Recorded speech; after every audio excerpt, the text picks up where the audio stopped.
So one thing that we need to know about protein structure is the structure of the monomer that make up proteins, which of course are the amino acids.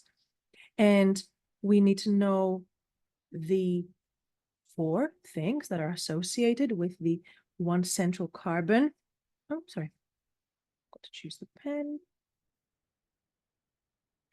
So the structure of the amino acids is something that, yes, you may be asked to draw even from scratch many times. So it's easy. It's relatively easy to learn it. You start with a central carbon atom, which is linked to an amino group here. So that's my amine or amino group, it can be called. A carboxyl group. For those of you taking chemistry, that might be a little bit easier, but even if you're not, don't worry. That's all the amount of chemistry that you'll be asked to memorize, this and a little bit on carbohydrates and lipids. The carboxyl group is what constitutes an organic acid, which is why they're called amino acids, right? The key is in the name. And we finally have one hydrogen atom here, and we also have the variable R group. And the variable R group is what is going to make the difference between the 20 different amino acids. So we know that there are 20 different amino acids that take part in protein synthesis, and which amino acid specifically you're dealing with is going to be determined by this variable R group. You don't need to know about these structures, the chemical structures of the R group. Just for context, this R group can be anything from a single atom of hydrogen, or it can be a much larger group involving like a little carbon chain. Sometimes if you're not asked to draw the amino acids from scratch, you may be asked to identify whether something is an amino acid. And sometimes they'll try to make those questions hard by showing you a relatively complicated variable group, but you will always look for this pattern here, a central carbon atom with a hydrogen, with an amino group, and with a carboxyl group. What is the primary structure of a protein? This is basically the first step in building a protein in translation. And it is simply a chain of amino acids linked together by peptide bonds. For all biomolecules, proteins, carbohydrates, nucleic acids, the name of the bonds that link the monomer are really important.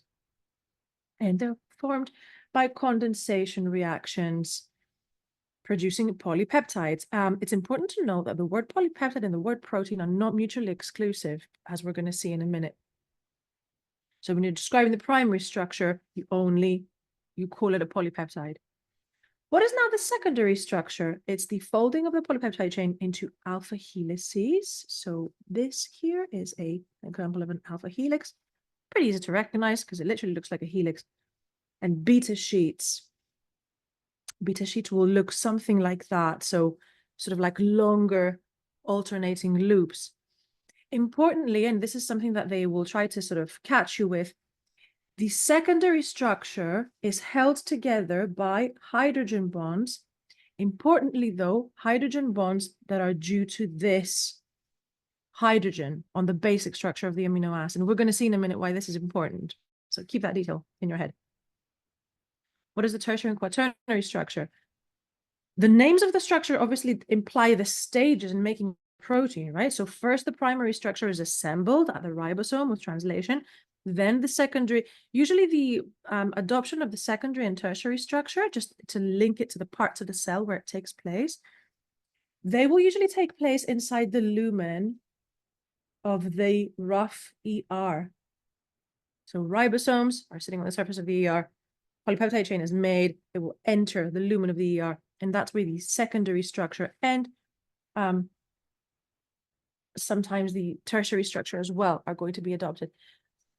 Tertiary structure is, of course, the final 3D shape of the polypeptide, of the protein. So now the polypeptide is a protein, really, when it has adopted its final shape. So some proteins will stop here at the tertiary structure. They're ready, like most enzymes. So of the polypeptide, now we can call it a protein. We won't call it a protein when it's only in its primary structure, but we can call it a protein now. However, some proteins are going to have quaternary structure. And what is, sorry, let me just check that. Yeah. What is quaternary structure? It's when a protein is made up by more than one polypeptide chains. And we're going to see the example of hemoglobin at that. And this is why the term protein and polypeptide are not always mutually interchangeable. So and of course, not all proteins have quaternary structure. And you learn about specific examples, and if you're given an unfamiliar example, it's going to be clearly stated in the question.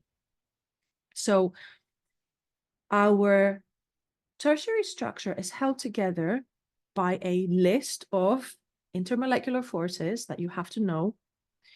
And these are hydrophobic interactions is one. What do hydrophobic interactions mean?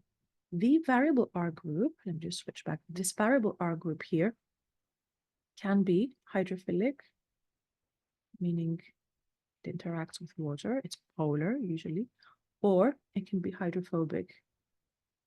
And if it is hydrophobic, it's going to tend to bury itself at the central core of the protein to avoid the aqueous environment of the cytoplasm.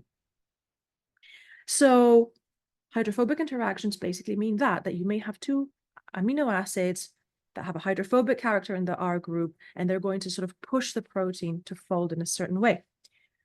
Ionic bonds is a second one, because the variable R group may have some polar molecules like a hydrogen or a oxygen. Hydrogen bonds, these hydrogen bonds can form between hydrogens and oxygens or another atom between the R groups. So this is where the hydrogen bonds that stabilize the tertiary structure and the secondary structure differ. The ones that stabilize the secondary structure form between these hydrogens and R groups of other amino acids, whereas the hydrogen bonds that stabilize the tertiary structure are between R groups. Finally, disulfide bridges, that's the fourth type of bond that hold together the tertiary structure. And the disulfide bridges are the only covalent bond that stabilizes the tertiary structure. Everything else, ionic bonds, hydrophobic interactions, and hydrogen bonds are ionic interactions. So quaternary structure, as we said, more than one polypeptide. And it can also contain what we call prosthetic groups. A prosthetic group is a non-amino acid, a non-protein chemical group. And we're going to see an example of that in a minute with hemoglobin. Let's look at an example question. Polypeptides are polymers of amino acids. So immediately I can recognize that this is my context here. All of this question is my context. So protein structure, long chains. So these long chains fold into complex shapes that are responsible for many functions within the body. Fine. So that suggests to me, if we're talking about long chains, that the focus of the protein, the question, sorry, is going to be on primary structure. My command word is, of course, state. And my direction is, so one or two word answer. That's what the word state says to me. And the direction, the type of reaction which is required to form bonds between adjacent amino acid residues. So literally naming what is the type of reaction, which is, of course, oops, what happened? Oh, sorry, I'm just going to write it in. Yeah. Which is, of course, a condensation reaction. I'm just going to mention one thing that doesn't pertain only to proteins. The resulting bond from a condensation reaction is going to be different depending on which type of biomolecule you're talking about. If it's a carbohydrate, it's going to be a glycosidic bond. If it's a nucleic acid, it's going to be a phosphodiester bond. If it's a protein, it's going to be a peptide bond.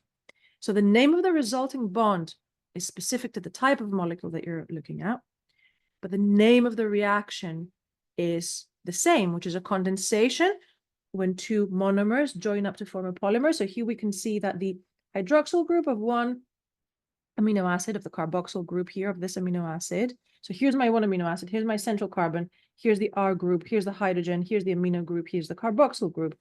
Don't always expect to see the structure of the amino acid in a perfect cross like we saw before in the diagram. And here's another amino acid. Here's my central carbon again. And here's the R group, hydrogen, amino, carboxyl. So of course, amino acids react with each other with the carboxyl group of one and the amino group of the other. And we have a condensation reaction. Why? Because a molecule of water is released here. So the OH group from the carboxyl and the one hydrogen from the amino, they go away and they form a water molecule. Then I now get a direct covalent bond forming between this carbon and this nitrogen here. Often in diagrams, they may ask you to indicate or circle the actual peptide bond. So you'll have to do that correctly, which is this bond here. Let's move on.